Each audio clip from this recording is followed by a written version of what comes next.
ఒంటరితనాన్ని అట్లా కవిత్వం చేస్తూ వచ్చినందుకే నాకు కవిత్వం అనేది అలవాటైంది. అయితే ముగింపు లేని వాక్యం అనేది ఒకటి చదువుతా. ఇవాళంతా ఆ మట్టి రంగమ్మాయి గురించే రాయాలనుంది.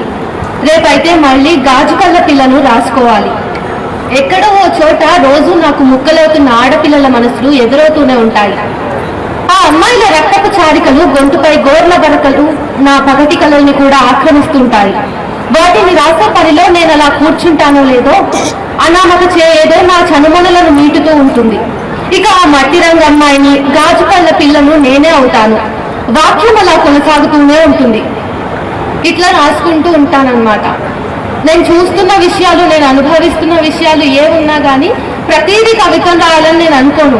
ఏ అంశం అయితే నన్ను వెంటాడుతుందో, ఇది రాయకపోతే నేను ఇంకా వేరే ఏ పని చేయలేను అన్న సంఘర్షణ మొదలైనప్పుడు మాత్రమే నేను రాస్తాను. అందుకనే చాలా తక్కువ రాసుంటాను.